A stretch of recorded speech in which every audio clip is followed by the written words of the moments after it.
My name is Sarah. I'm 35 years old, and tonight I'm standing in this glittering ballroom watching my mother wear a $20,000 diamond necklace. The same necklace she claimed was stolen in Paris 24 years ago when she left me alone at 11 with $2 for an entire month. The champagne glass in her manicured hand trembles as our eyes meet across the crowded charity gala. I step forward, my voice cutting through the classical music. Mother, interesting choice of jewelry for someone who was supposedly robbed. Before we dive into what happened that night and the nightmare that led to it, I want to know where you're watching from today. If this story resonates with you or brings back memories of your own childhood, please hit that like button and subscribe to hear more stories of survival and triumph. Now let me take you back to where it all began, to a sunny June morning when I thought my mother was just going on a business trip. It was the summer of 1999, and I had just finished fifth grade in our quiet Connecticut suburb. My mother, Linda, and I lived in a modest two-story house with faded yellow siding, the same house my father had bought before he died in a car accident when I was 5. The life insurance money had kept us comfortable enough, or so I thought. That morning, Linda bustled around the kitchen in her best pantsuit, her suitcase already waiting by the door. She had been talking about this European business trip for weeks, how her company needed her to close some important deals in London and Paris. I felt so grown up when she said I was mature enough to stay home alone for a whole month. "Sarah, honey," she said, pressing a white envelope into my small hands.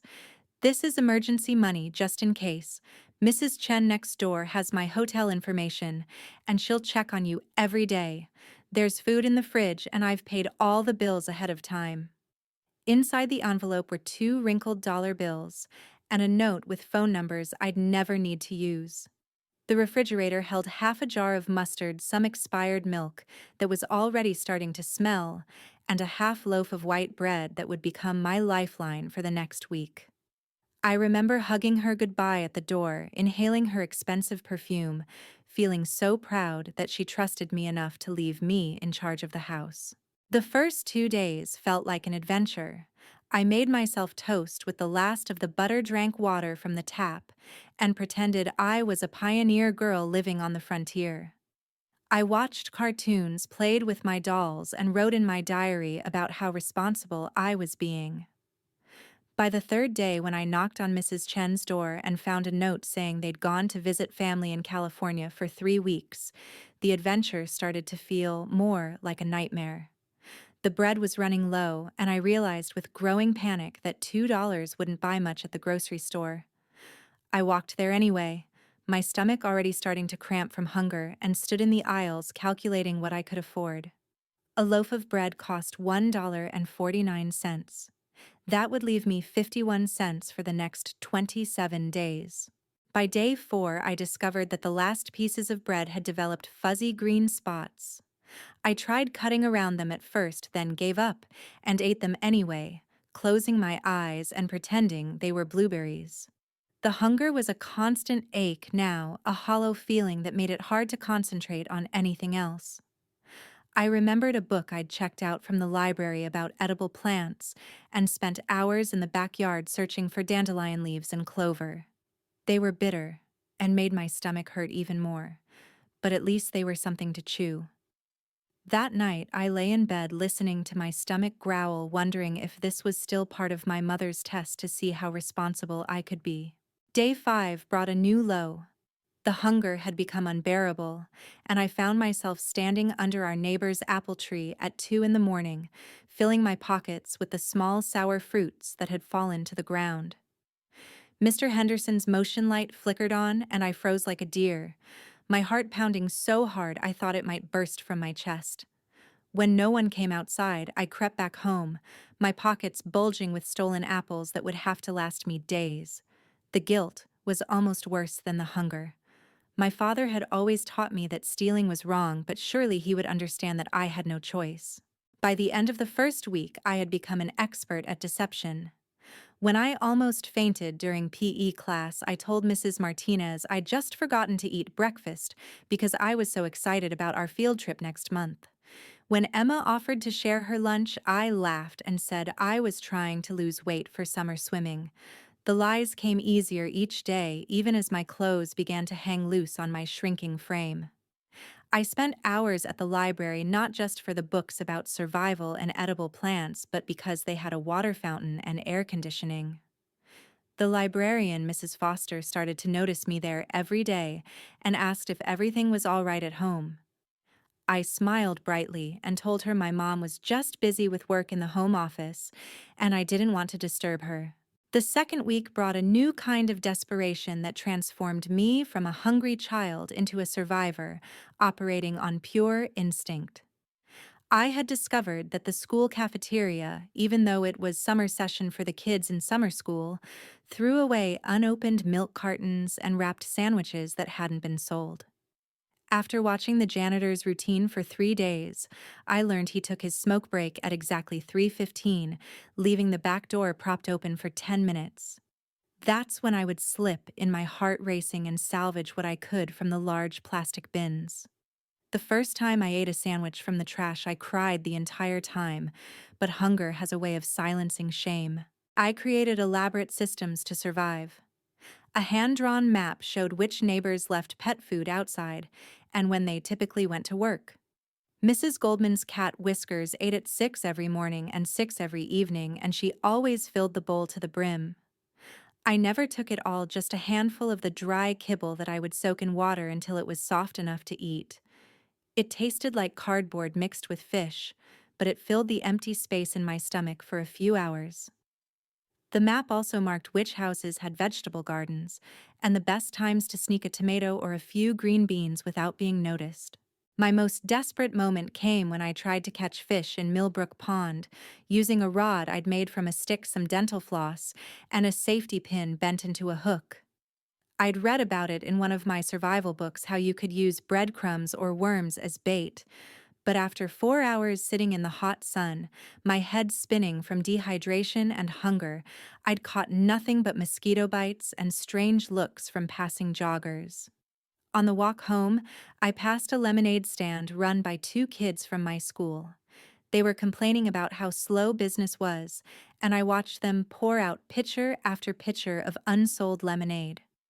When they went inside for lunch, leaving their stand unattended, I drank directly from the pitcher they'd left behind, the sugary liquid, the first calories I'd had in 2 days. The pawn shop on Maple Street became my last resort. I gathered my most precious possessions, the collection of porcelain dolls my grandmother had given me before she died, my father's baseball cards that I'd kept in pristine condition, and a small silver bracelet with my name engraved on it. Mr. Kowalski, the shop owner, looked at me suspiciously when I walked in alone. I told him my mother was in the car and needed gas money to get to her new job. He gave me $8 for everything, probably a tenth of what they were worth, but I was too desperate to negotiate. Those $8 meant I could buy a jar of peanut butter, a loaf of bread, and a bunch of bananas that were on sale because they were turning brown. But the physical effects of starvation were becoming impossible to hide. Clumps of my hair came out when I brushed it, leaving thin patches I tried to cover with creative ponytails. My fingernails became brittle and kept breaking, and strange sores appeared at the corners of my mouth. My hands shook constantly, making it hard to write or hold a glass of water steady. Sometimes my vision would go blurry and I'd see spots dancing in front of my eyes. I started a journal documenting everything. Day 12, hunger level 9 out of 10. Found half a granola bar on the playground. Hands shaking so bad I can barely write. Dreamed about Mom's lasagna last night. Mrs. Patterson, our nosiest neighbor, almost caught me digging through her garbage one night. I had seen her throw away most of a roasted chicken after her dinner party, and the smell had driven me wild with hunger. I was elbow deep in the bin when her back porch light flicked on. I dropped flat on my stomach behind the garbage cans, holding my breath as she peered out into the darkness. "Raccoons again," I heard her mutter before going back inside. I grabbed what I could and ran home, eating the cold, slightly spoiled chicken with my bare hands in the darkness of my kitchen, crying with relief at the feeling of actual meat in my stomach. The school counselor, Mrs. Wright, called the house on day 15. I had practiced my mother's voice in the mirror for exactly this moment, lowering my 11-year-old pitch to match Linda's smooth alto.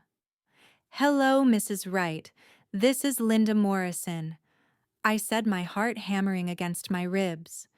She expressed concern about my weight loss and frequent library visits. I laughed Linda's laugh and explained that I was going through a growth spurt and just loved reading. Kids these days. I added, remembering how my mother always said that. When she seemed satisfied and hung up, I collapsed on the kitchen floor, exhausted from the performance. Day 18 brought a police officer to our door. Apparently, several neighbors had complained about our overgrown lawn. I hid upstairs, barely breathing, as he knocked and called out, then finally left a notice on the door about city ordinances. Later that night, I used a pair of rusty scissors to try cutting the grass myself, but I was so weak I could only manage a small patch before collapsing. The next morning, miraculously, old Mr. Turner from 2 houses down had mowed it for us. When I tried to thank him later, he just patted my shoulder and said, "Your daddy was a good man. He would have done the same for me." On day 20, something inside me snapped. I called the Plaza Hotel in Paris, where my mother had said she'd be staying. My hands were shaking so badly I could barely dial the international number. When they answered in French, I stumbled through, asking for Linda Morrison in my best accent. There was a pause, some typing, then in accented English. "I'm sorry, mademoiselle, but Madame Morrison checked out over a week ago." The room spun around me as I hung up the phone. A week ago. She'd been gone from the hotel for a week and hadn't called, hadn't sent money, hadn't even thought to check if I was still alive. That night, I did something I'd sworn I'd never do. I used the computer to log into my mother's bank account using the password she didn't know I knew my father's birthday. The screen showed a balance of over $15,000 and recent charges from boutiques in Paris, restaurants, with names I couldn't pronounce, charges for amounts that would have fed me for months. But what really broke my heart were the Facebook photos I found when I searched her email. There she was, my mother, smiling in front of the Eiffel Tower, raising a glass of champagne at a fancy restaurant, wearing a new dress at what looked like a fashion show. In every photo, she looked radiant, carefree, younger than I'd seen her look in years. Not like a mother who'd left her child to starve. The sound of a taxi pulling into our driveway exactly 30 days later sent me into a panic. I had imagined this moment so many times, rehearsed what I would say, how I would act. But nothing prepared me for the sight of my mother stepping out of that cab, her skin golden from the European sun, wearing designer sunglasses and a dress I'd never seen before. She looked like a movie star returning from a vacation, not a mother who'd abandoned her child. I stood frozen at the window, watching her pull out matching luggage sets, the driver helping her with shopping bags that bore names of famous French designers. She was laughing at something he said, carefree and radiant, while I stood there in clothes that hung off my skeletal frame like rags on a scarecrow. "Sarah, darling," she called out when she walked through the door, as if she'd only been gone for an afternoon. Her eyes swept over me, and I saw the moment she registered my appearance. The smile faltered for just a second before she rushed forward, dropping her bags. "Oh my God, what happened to you? You look terrible." The concern in her voice sounded so real, so genuine, that for a moment I almost believed she cared. She pulled me into a hug, and I could smell expensive perfume mixed with airplane air. My body stayed rigid in her arms, my mind trying to reconcile this woman with the mother who'd left me to starve. The performance that followed was worthy of an Academy Award. She walked through the house, gasping at the empty refrigerator, the dead plants, the general air of neglect. "Where's Mrs. Chen? She was supposed to check on you every day. I paid her in advance." The lies flowed so smoothly I might have believed them if I hadn't knocked on Mrs. Chen's door myself. Then came the climax of her act, the robbery story. She sank onto the couch, tears streaming down her perfectly made-up face, and told me how she'd been mugged on her third day in Paris. They'd taken everything she claimed: her wallet, her passport, all her money. She'd had to borrow from colleagues to survive, and hadn't been able to send money home. She pulled out a wrinkled piece of paper, apparently a police report written in French. I was so traumatized, Sarah. They pushed me down, tore my purse right off my shoulder. I thought they were going to kill me. Her hand went to her shoulder, showing me faint bruises that looked suspiciously like they could have been made with her own fingers. I tried calling, but the hotel said international calls were too expensive, and I couldn't remember our phone number in my panic. The story had holes big enough to drive a truck through, but she delivered it with such conviction that I found myself doubting my own memories of her Facebook photos. The chocolate she pulled from her purse was the final insult. "I managed to save enough to buy you this at the airport," she said, pressing the fancy box into my hands. "I know it doesn't make up for what you've been through, but I suffered too, sweetheart. We both survived something terrible." I looked at the golden box, probably worth $20, and thought about the $2 she'd left me. My stomach, so empty for so long, turned at the sight of it. Later, alone in my room, I ate the entire box in 5 minutes, and then threw it all up my shrunken stomach, unable to handle the richness. Within hours, she was on the phone with relatives, spinning her tale of woe. "It was horrible, Charlotte," she sobbed to my aunt. "I was completely helpless, had to sleep in the embassy for 2 nights. And poor Sarah here all alone. Thank God she's such a resourceful child." Each retelling added new details, new dramatics. By evening, she'd called at least 10 people, and our answering machine was full of sympathetic messages. Cousin Janet offered to start a GoFundMe, which Linda graciously declined, saying she couldn't bear to take charity after such a humiliating experience. But I had become a detective in those 30 days of survival, and the evidence didn't add up. Her manicure was fresh, the French tip perfect, and unchipped, clearly done within the last few days. Her roots were freshly touched up, her eyebrows perfectly shaped. These weren't the hands and face of a woman who'd been roughing it on the kindness of strangers. When she went to shower, I carefully went through her luggage. Hidden in the inner pocket of her suitcase were receipts that told a very different story. Dinners at Le Bernardin that cost more than our monthly grocery budget. A receipt from Galeries Lafayette for a purse that cost €800.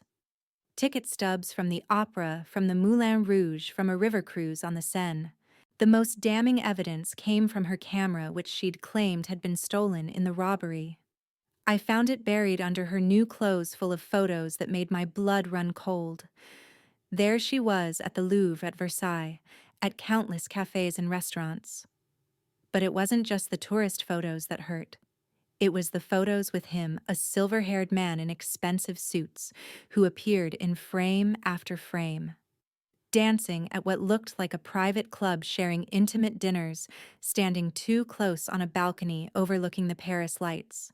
In one photo, I could see the receipt on their table clearly enough to make out the date, 3 days after she'd supposedly been robbed and left destitute. "Sarah, we need to talk," she said when she found me looking through the photos. The tears were gone, now replaced by something harder, colder. "You're too young to understand adult relationships. That man was helping me after the robbery. He was kind when I had nothing." The lie was so obvious, even she seemed to struggle with it. When I pointed out the dates on the receipts, her face went through several expressions before settling on indignation. "You went through my things, how dare you, after everything I've sacrificed for you." The gaslighting started immediately. "You always had such an active imagination, Sarah. I think this time alone has made you create stories in your head. Maybe we should see someone about these delusions." When I mentioned calling the hotel, she laughed, a harsh sound that made me flinch. "Hotels make mistakes all the time. You probably called the wrong one. There are dozens of Plaza hotels in Paris." But I had seen the confirmation email in her sent folder, the same Plaza hotel I'd called, with checkout date conveniently matching when they'd said she left. That night, she made me promise not to tell anyone about my confusion. People wouldn't understand, sweetheart.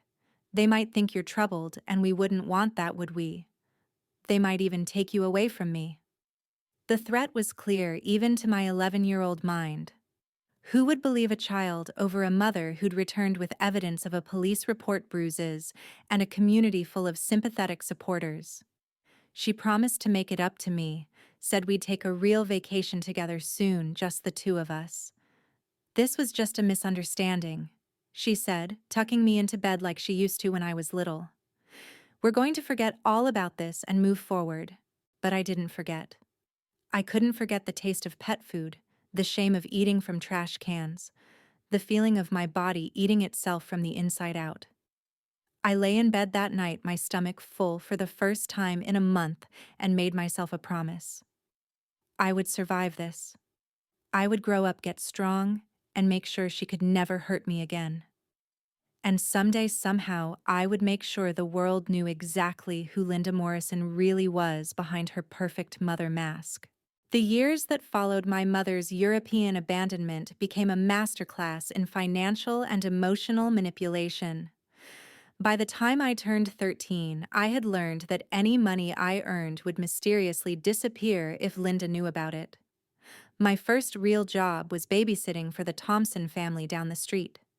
Every Saturday night, I'd watch their 3 kids earning $20 that I'd carefully hide in different places around my room.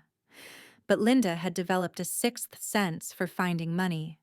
She'd come into my room while I was at school claiming to be tidying up, and my hard-earned cash would vanish.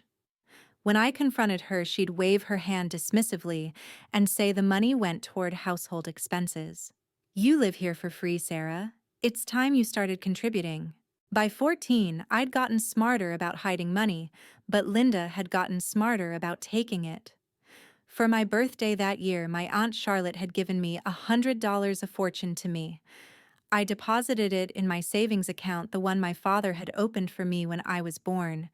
2 weeks later, when I went to withdraw $10 for a school field trip, the teller informed me the account was empty. Linda had added herself as a custodian and cleaned it out. When I came home in tears, she was ready with another performance. Oh, honey, the water heater broke last week. It was an emergency. I was going to tell you, but I knew you'd understand. Family helps family, right? The water heater had been working fine all week. My 15th year brought the cruelest betrayal yet. My grandmother on my father's side had left me her jewelry collection when she died. It wasn't worth a fortune, but each piece had sentimental value. Her wedding ring, a pearl necklace from her own mother, a silver bracelet she'd worn every day I knew her. Linda had kept it all in a safety deposit box, promising it would be mine when I turned 18. But that Christmas, I saw my cousin Melissa wearing my grandmother's pearl necklace at family dinner. When I pulled Linda aside, shaking with rage, she patted my hand condescendingly. Melissa's family is going through a hard time. I sold them the necklace for much less than it was worth just to help out. You're too young to understand the value of family helping family. The college fund revelation came during my junior year of high school. I'd been working 3 jobs, shelving books at the library, serving coffee at the local diner on weekends, and tutoring middle school kids in math. Every penny went toward my future, or so I thought. Linda had convinced me to put it all in a special savings account she'd set up for my education. The balance should have been close to $8,000. When I finally demanded to see statements, she broke down in elaborate tears. I invested it for you to make it grow faster. But the market crashed, sweetheart. It's all gone. There had been no market crash. The money had gone toward her new BMW and a cruise to the Caribbean with her latest boyfriend. Linda's lifestyle during these years was a stark contrast to my thrift store clothes and packed lunches. She joined the Fairfield Country Club, telling everyone she'd received a promotion at work. The truth was, she'd been living off my father's life insurance and Social Security benefits meant for me. She hosted charity luncheons in our home, serving expensive catered food, while I hid in my room, embarrassed by my worn-out shoes and homemade haircuts. She'd introduce me to her friends as her troubled daughter, lowering her voice to explain how I'd never quite recovered from my father's death, how I made up stories and couldn't be trusted. The Facebook posts were perhaps the most painful part. Linda had discovered social media and used it to craft an image of the devoted single mother. Photos from her lavish lunches tagged blessed mom pictures from her weekend trips labeled self-care matters, always carefully cropped or angled to exclude me. When I appeared at all, it was in posts, asking for prayers for her challenging daughter or thanking friends for their support during difficult times with Sarah. She was building a narrative where she was the long-suffering mother, and I was the problem child she heroically refused to give up on. My documentation system became more sophisticated as I grew older. I kept a hidden notebook where I recorded every instance of theft, every lie, every manipulation. I took photos of receipts I found in her trash screenshots of her social media posts that contradicted her stories to me. I learned to check her browser history before she could clear it, finding purchases for designer handbags, while she told me we couldn't afford new school supplies. I recorded conversations on an old cassette player I'd found at a garage sale, capturing her contradictions and threats. This evidence became my lifeline proof that I wasn't crazy, that these things were really happening. The breaking point came when I tried to get help. First, I went to my school counselor, Mrs. Davis, with my notebook of evidence. She listened with sympathy but ultimately said it was a family matter and suggested family therapy. When I told her Linda would never agree to therapy, she gave me pamphlets about managing difficult relationships. The police were even less helpful. The officer I spoke to said that parents had the right to manage their minor children's money. Unless there's physical abuse or neglect, ma'am, it's not a criminal matter. I wanted to scream that leaving a child with $2 for a month was neglect, but I knew they'd want proof I didn't have. Even our church offered no refuge. When I confided in Pastor Williams, he quoted Bible verses about honoring thy mother and father. Sometimes God tests us through our parents, he said kindly. Your mother is doing her best as a single parent. Try to show her grace. I left his office feeling more alone than ever. The relatives who might have helped had all bought into Linda's narrative of the devoted mother and the difficult daughter. At family gatherings, they'd pull me aside to tell me how lucky I was to have a mother who hadn't given up on me despite my challenges. But I was learning to play a longer game. I opened a bank account at a different bank using my babysitting employer's address. I got a post office box where my work checks could be sent.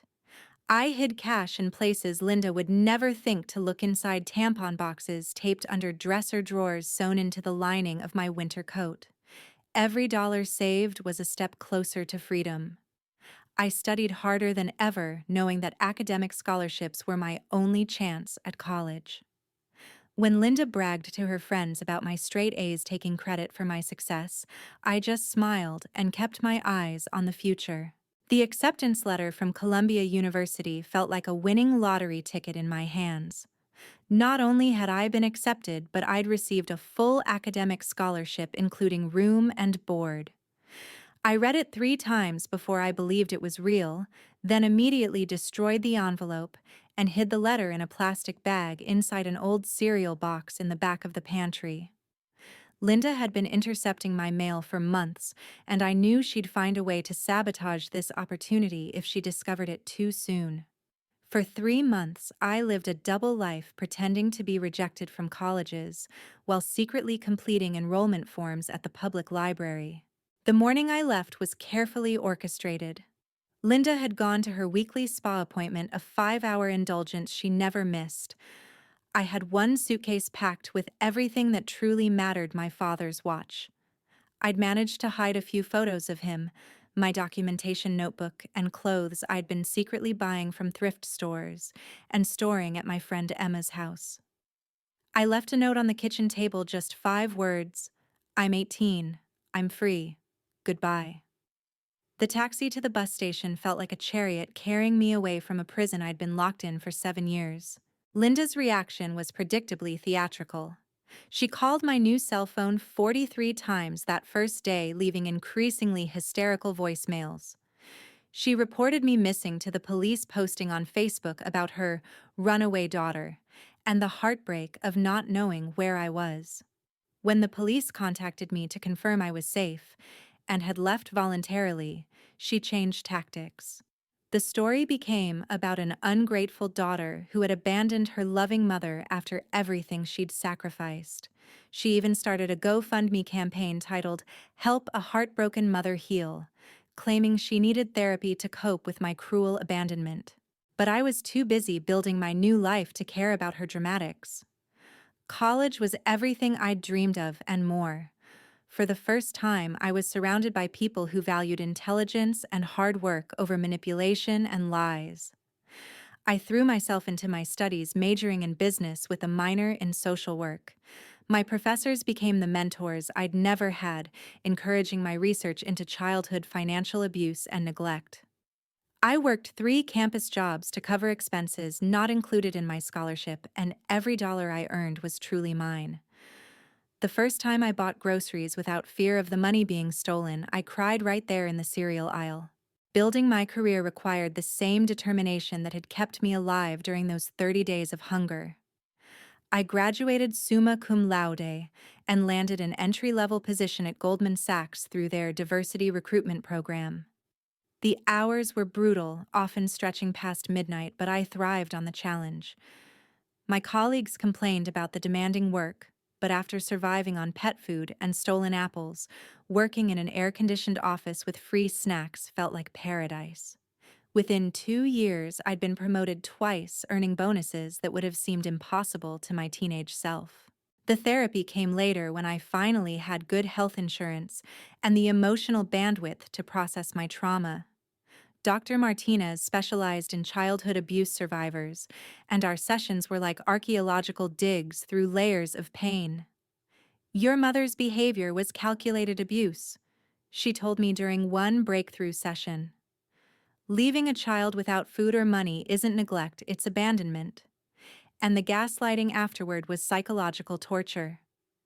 Having a professional validate my experiences was like being given permission to finally feel the anger I'd suppressed for years. The panic attacks when grocery shopping, the compulsive food hoarding, the inability to trust anyone with money, it all made sense through the lens of complex PTSD. As my career flourished, Linda's attempts to reinsert herself into my life escalated. She somehow discovered where I worked and showed up at the Goldman Sachs lobby, making a scene until security escorted her out. She told the guards I was her daughter who refused to support her in her old age. Then came the letters to my boss explaining how I was mentally unstable and had a history of making up stories about my childhood. Fortunately, my mentor at the firm, Patricia Chen, had her own experience with toxic family members. She helped me get a restraining order and connected me with the firm's security team to ensure Linda couldn't access the building. The success that really mattered to me, though, wasn't the growing bank balance or the Manhattan apartment. It was the nonprofit I founded in my 5th year at Goldman Sachs. The Forgotten Children Foundation focused on kids experiencing neglect that fell through the cracks of the system, the ones like me, who didn't have visible bruises but were dying slowly from indifference. We provided emergency food cards to teenagers, no questions asked. We funded school counselors trained to recognize financial abuse. We created safe spaces where kids could do homework and get a hot meal without having to prove they deserved it. The first time a 16-year-old girl told me our program had saved her life, I had to excuse myself to sob in the bathroom. My blog started as Therapy Homework Anonymous posts about surviving childhood neglect. The hungry years grew from a few dozen readers to thousands, then tens of thousands. Parents who'd left their children reached out full of justifications. But more importantly, survivors reached out sharing their own stories of empty refrigerators and elaborate lies. We created a community of people who understood that hunger wasn't just about food, it was about being deemed unworthy of basic care by the person who was supposed to love you most. The blog led to speaking engagements at social work conferences, testimony before state legislatures about strengthening child welfare laws, and eventually a book deal that I donated entirely to the foundation. Linda predictably tried to capitalize on my success. She gave an interview to a local newspaper claiming credit for my achievements. "I taught Sarah to be independent," she told the reporter. "Sometimes tough love is necessary to build character." She conveniently left out that her version of tough love included theft and starvation.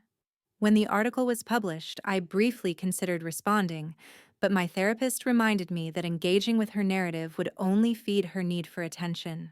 Instead, I focused on the teenagers reaching out through my foundation, the ones who needed to hear that survival was possible, that their hunger would end, that they deserved better than the crumbs their caregivers threw them. The invitation to speak at my own foundation's 10th annual gala should have been a pure celebration. We'd helped over 5,000 children, successfully lobbied for stronger financial abuse laws in 3 states, and our emergency food program had become a model for similar organizations nationwide. The Waldorf Astoria Ballroom was booked with 500 guests paying $1,000 per plate to support our cause. What I didn't know was that Linda had discovered the event through a feature article in the Times and had purchased a ticket under her new married name, Linda Richardson. She'd remarried 2 years earlier to a wealthy real estate developer she'd met at one of her country club events, finally achieving the lifestyle she'd always craved at someone else's expense. My assistant David first noticed something was off during the cocktail hour. "There's a woman here claiming to be your mother," he said quietly, pulling me aside from a conversation with major donors. "She's been telling people how proud she is of you taking credit for inspiring your charity work." My blood ran cold, but I forced myself to maintain composure. This was my night, my triumph, and I wouldn't let her poison it. I asked security to keep an eye on her, but not to act unless she caused a disturbance. Part of me, the part that had spent years in therapy preparing for this eventual moment, was almost curious to see how this would play out. Linda had positioned herself strategically, holding court near the silent auction tables, where our biggest donors typically gathered.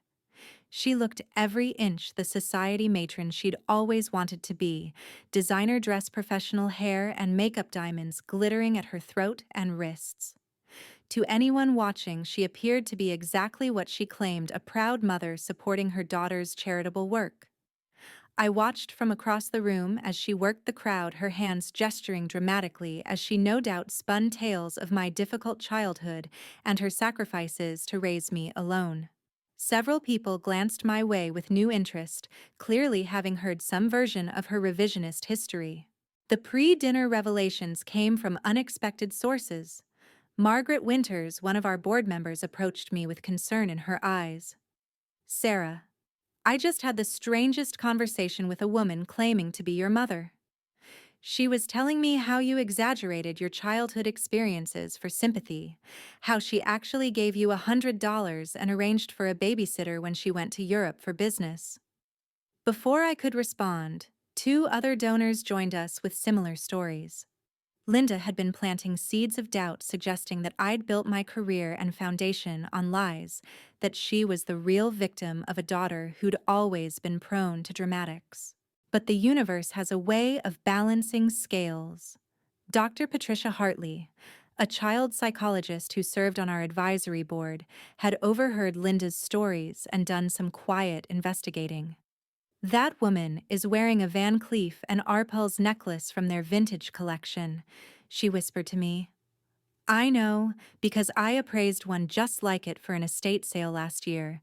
It's worth at least $20,000, and unless I'm mistaken, it matches the description from the police report you shared in your book about items supposedly stolen in Paris." My heart stopped. I'd included a photo of that police report in my memoir, the one listing the valuable jewelry Linda claimed had been taken during her fictional mugging. The necklace she was wearing tonight was identical to the one she'd collected insurance money for 24 years ago. The moment of recognition happened as I was preparing to take the stage for my keynote speech. I glanced across the ballroom one final time and our eyes met. She was standing near the front, champagne glass in hand, that stolen necklace catching the light like a beacon of every lie she'd ever told. The smile on her face faltered for just a second when she saw me looking at her jewelry, then returned full force as she raised her glass in a mock toast. The audacity of it, wearing evidence of her fraud to my charity event for neglected children, sparked something in me that years of therapy hadn't quite extinguished. I had prepared a speech about hope and resilience, about how our foundation gave children the support I'd never had. But standing at that podium looking out at a room full of people who genuinely wanted to help vulnerable children, and seeing my abuser among them wearing stolen diamonds, I made a different choice. The microphone felt heavy in my hand as I began speaking not from my prepared notes, but from the raw truth I'd carried for over 2 decades. Good evening, everyone. I'm Sarah Morrison, and I want to thank you all for being here tonight to support forgotten children. Before I begin my prepared remarks, I need to address something unexpected. My mother, Linda Morrison, now Linda Richardson, is here tonight. I watched the crowd turn searching for her, while Linda's face went through a series of expressions from surprise to pleasure at being acknowledged. She actually started to stand as if expecting to be invited on stage. Mother, that's a beautiful necklace you're wearing. The Van Cleef and Arpels vintage piece. Interesting choice considering you reported it stolen in Paris 24 years ago, when you left me at age 11, with $2 for an entire month. The ballroom fell silent except for the soft clink of someone setting down their champagne glass. Linda's face had drained of color, her hand moving instinctively to her throat. I continued, my voice steady despite the hammering of my heart. For 30 days I survived on garbage pet food and stolen apples while my mother vacationed in Europe. She came back with a tan designer clothes and a story about being robbed. That necklace she's wearing tonight? It was supposedly taken by muggers according to the police report she filed for insurance fraud. This is ridiculous. Linda's voice cut through the silence, high and sharp. Sarah has always had an overactive imagination. This is why I've been telling people all evening about her tendency to exaggerate. But the crowd wasn't looking at me with skepticism. They were staring at her, at the necklace, at the way her hands shook as she tried to maintain her composure. Security had moved closer not to remove her, but to prevent her from leaving. I pulled out my phone and projected a photo onto the large screens flanking the stage. The insurance claim form listing the stolen necklace with a clear photo and description that matched exactly what hung around her neck. I have more evidence, I said, swiping to the next image. Here's a photo from her social media posted during the week she claimed to be robbed and destitute. She's at a Michelin-starred restaurant in Paris with a gentleman who is clearly funding her trip. And here, another swipe, are the bank records showing she had over $15,000 available while I was eating from dumpsters. The crowd gasped collectively. Several people had pulled out their phones, no doubt recording the unfolding drama. Linda tried to move toward the exit, but her new husband grabbed her arm, his face a mask of dawning horror. What happened next was like dominoes falling. A woman near the back stood up. She scammed me too. 3 years ago at the country club, she said she needed money for Sarah's mental health treatment. I gave her $5,000. Another voice joined in. She sold me a sob story about needing to pay for Sarah's rehab. I wrote a check for $3,000. More victims came forward, each with their own story of Linda's elaborate deceptions, all centered around the fiction of a troubled daughter who needed expensive help. Linda's husband, Charles Richardson, looked like he'd aged 10 years in 10 minutes. He stepped away from her, his voice carrying across the room. Is this why you insisted we keep our finances separate? Why you've been taking money from our joint account for family obligations? Linda turned on him, desperate. Charles, darling, she's lying. This is all part of her mental illness. She's always been jealous of me, always made up stories. But the evidence was overwhelming, and Charles was already backing away, pulling out his phone with shaking hands, probably calling his lawyer. The police arrived within 20 minutes, called by the hotel security after multiple guests reported witnessing admission of insurance fraud. As they questioned Linda in the corner, I returned to the podium. I didn't plan to share this tonight, but perhaps it's fitting. Every child we help through this foundation is a child who won't have to eat pet food, won't have to steal to survive, won't have to wonder if they matter to anyone. My mother taught me about hunger, but she also taught me about resilience. And tonight she's taught us all that justice may be delayed, but it doesn't have to be denied. The arrest was almost anticlimactic. Linda was let out in handcuffs, still protesting her innocence, still claiming I was a disturbed child making up stories. But the insurance company had already been notified, and fraud investigators would soon discover a pattern of claims and deceptions spanning decades. The foundation's lawyer later told me that at least 12 people from the gala had come forward with evidence of being defrauded by Linda, and more were likely to emerge as the story spread. In the weeks that followed, my inbox overflowed with messages from other survivors who had been gaslit into silence by their abusers. The video of the confrontation went viral, tagged with hashtags like Justice for Sarah and Believe Survivors. Child welfare organizations reached out asking me to speak about recognizing financial abuse. Publishers wanted to rush out an updated edition of my memoir with a new epilogue about the gala. But I was more interested in the quiet messages, the ones from teenagers who said, "This happened to me too, and now I know I'm not crazy." Linda was eventually convicted of insurance fraud, theft by deception, and multiple counts of wire fraud related to the money she'd stolen from well-meaning donors. The judge sentenced her to 5 years in federal prison, though she'd likely serve less with good behavior. During the sentencing, she still maintained her innocence, claiming I was a vindictive daughter who'd orchestrated an elaborate revenge plot. When given the chance to address her directly, I said only, "I forgive you for what you did to me. But I'll never forgive you for what you've done to every child who reminded me of myself, every child who needed help because their parent chose cruelty over care." The healing that followed wasn't instant or complete. Confronting Linda publicly had been cathartic, but it also reopened wounds I thought had scarred over. Dr. Martinez helped me work through the complex emotions, relief at finally being believed, grief for the mother I'd never had, anger that it took wearing evidence of her crime for people to see the truth. But there was also something else, a lightness I hadn't felt since I was 11 years old. The secret was out. The shame was hers to carry now, not mine. I used the momentum from the viral confrontation to push for legislative change. Sarah's law was passed in 3 states within 18 months, requiring financial institutions to flag suspicious account access by custodial parents and mandating training for teachers to recognize signs of financial abuse. The foundation expanded to include legal aid for teenagers seeking emancipation from abusive situations. We partnered with grocery stores to provide no-questions-asked meal vouchers for any child who said they were hungry. Every policy, every program was designed to be the safety net I desperately needed. On a cool September morning, I stood in the overgrown lot where my childhood home once stood. The bank had foreclosed on it years ago after Linda stopped paying the mortgage, and it had eventually been demolished. I'd bought the land at auction not to build on, but to transform.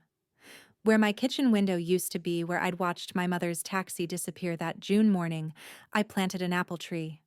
Not the crab apples I'd stolen in desperation, but a heritage variety that would provide abundant fruit for anyone who needed it.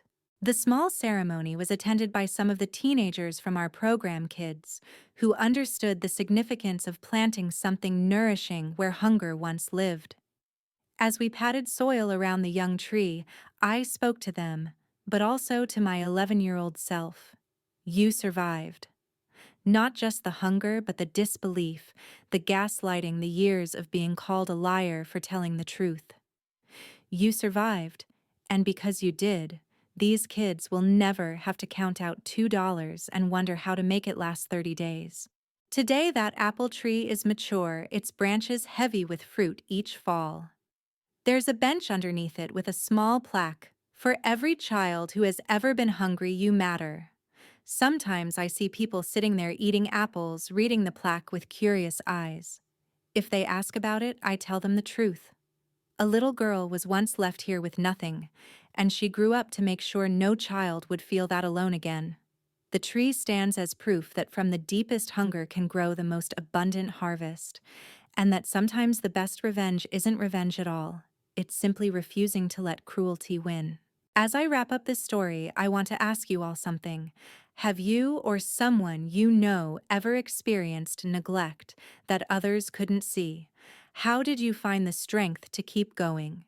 Share your thoughts in the comments below, and please, if this story resonated with you, hit that like button and subscribe to hear more stories of survival and triumph. And if you know someone who needs to hear that they're not alone in their struggle, please share this video with them. Together, we can break the silence around childhood neglect and build a world where no child has to survive on $2 and desperate hope. Thank you for listening to my story, and remember, your hunger, whether physical or emotional, does not define your worth. You deserve nourishment, care, and love no matter what anyone has told you.